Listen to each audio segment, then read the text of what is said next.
Maybe I'll buy a farm. Last weekend, an idea infiltrated my mind and it won't leave. Fittingly, the idea fairy graced my presence with this nugget on the way to, of all places, a country concert. Buy a farm, it said. Sow some roots. Start there, then build out the world of comma from that place. Now, I'm being a bit whimsical here, but that's the seed, and the vision has grown. The anatomy of a vision. It all started last weekend when my friend Alex and I trekked across two rivers from Brooklyn to MetLife Stadium to see Morgan Wallen live. En route, Alex shared what he's learned over the last year from immersing himself into the world of Agtech and connecting with the people leading the charge. As we were talking, I was consumed from the inside out with the effervescent electricity born when the curious seeker, investor, and dreamer inside me collide to paint a vision of my life and my life's work. I can literally see it in my mind. It's a vision of life, all of it. My life, as well as that of the Comma Project, and it's beautiful. The anatomy of a vision, for me at least, feels like this. Imagine you're underway on a journey across a landscape. The destination? Unclear, shrouded in fog. You know you're headed somewhere, but you're not exactly sure where it is or what it even looks like. Sometimes there's a clear-cut path laid out in front of you. Other times, the path fades into the terrain, disappearing completely. I think of the destination as the vision for the life I'm building, and the path as how I get there.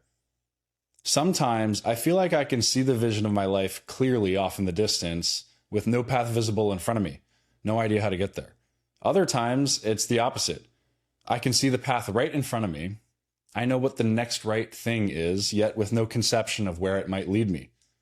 In moments like the ones on the train to New Jersey last weekend, when the vision materializes in front of me, it's as if the fog clears off in the distance. I can see more clearly where I'm heading, at least for now. It very well might change. In fact, I bet it will. Just like when we progress along a hiking trail, the view of our destination changes. And in fact, so might the ultimate destination itself. It feels important also to mention here that it's in fact the journey, not the destinations, that make up our lives. Or, said another way, the process.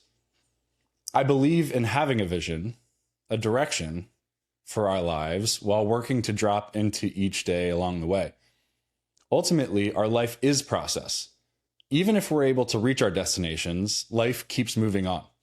So, we must choose a new direction and keep moving, once again immersing ourselves in the process of the journey. This isn't to diminish the importance of the destination, not at all. A targeted destination, a vision for our lives, in fact determines how those days of the process are spent along the way. It's just that I endeavor to remember that at the end of my days, it's actually the aggregate of all the moments on the path.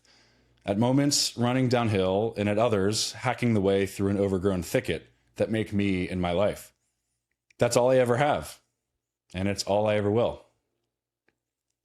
Back to the farm. First, a few thoughts from the investor in me on what's foundationally interesting from a strategic point of view about owning a farm. I see a combination of some compelling macro trends and some things specific to Comma's vision. Here's my thesis. Agtech is proliferating. As more technology for the agricultural world is developed and implemented, yields increase, making farming more profitable and the investment more valuable. There's a large fragmented base of smaller family-owned farms, distinct from the large industrially owned ones. For those farms owned by families, relationships will matter. They're family businesses, but more than that, they're family homes, traditions, and legacies. Many will want to see these stories continued with the values and style of their previous owners, which is conducive to smaller, more relational partnerships, not purely transactional ones. With this in mind, engaging as a human, committed to building relationships first and foremost, rather than as a corporate industrial operation, will resonate more deeply. Those family-owned farms have an aging and dwindling farmer population. The average age of these farmers is increasing, and as they age out, fewer younger farmers are entering the business, resulting in fewer and fewer farms with succession plans in place. According to ChatGPT, 92% of farmers over 55 in Canada have no formal succession plan. This means more opportunities for those entering with respect, vision, and humanity, especially with farmers who look to transition their farms to humans, not companies. Those aging farmers are less willing to experiment and take risks with new technology. I can imagine the main concern for many of these aging farmers is maintaining and securing their livelihood with less appetite for the change and risks necessary for innovation, especially those running with smaller profit margins and less financial flexibility. This was the story of a farming entrepreneur I met at the Founders Only conference earlier this year. He shared how challenging it can be to get farmers of older generations to transition to using new technology. Comma can be a bridge, taking traditional farming operations into the future. Unsexy businesses are sexier than ever. Young entrepreneurs and investors often lead towards cutting-edge digital technologies, leaving the millennia-old practices, rituals, and necessities with less competition. This is all while technology incorporated into legacy industries is presenting more and more attractive opportunities.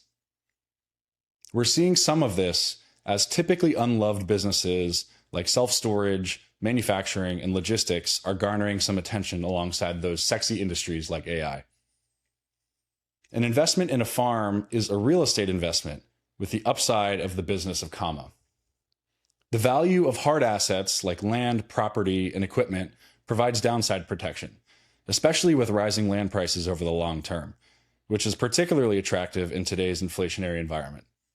All this collateral also unlocks attractive debt financing for the deal. The upside is a well-run, increasingly innovative, and therefore higher yielding and more valuable farming business. The upside includes my broader vision for comma. Now, vision.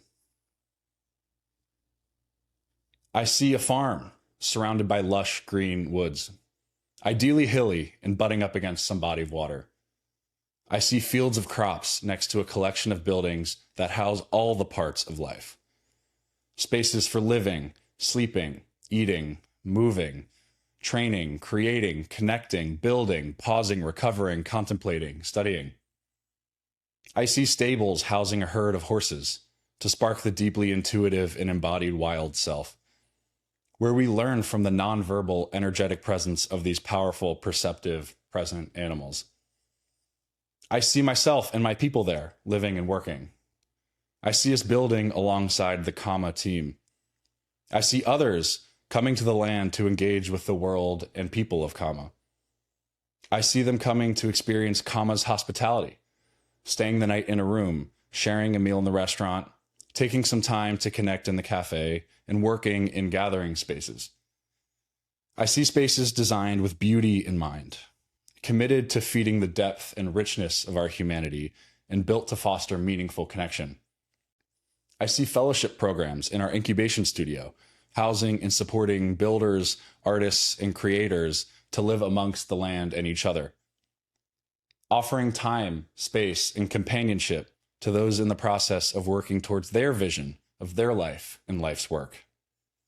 I see a new type of school, a leadership academy of retreats, workshops, and apprenticeship programs for those seeking wisdom in practice. A place to be in the process of becoming together. I see a brand and an ethos that extends beyond the land, through products made with craft and artisanship at their core that tell the story of comma through a brand with vibrancy, soul, and a sense of place. I see a neighboring community that flourishes alongside comma's evolution, all while retaining its spirit. I feel the fresh energy emanating from the people and the spaces surrounding the comma project. I'm inspired greatly by Brunello Cucinelli's work and care for Solomeo in Umbria, Italy, which he has reinvigorated alongside his company. I see this newsletter and podcast sharing the stories of the evolution of the comma project, the people behind it, and those who descend upon the land to gather along the way. Here, I'm inspired by what Brett Underwood has done with Ghost Town Living in Cerro Gordo, California. I see other projects as well: art exhibitions, books, films, and cultural events. I see a place where we live and become alongside the land, crops, and spaces of the comma project, where we plant literal and figurative roots and foster life, our own, our communities, and the natural worlds. A place for life, for being in process, and for connecting with others that are as well. I see a place for life, all of life, to happen.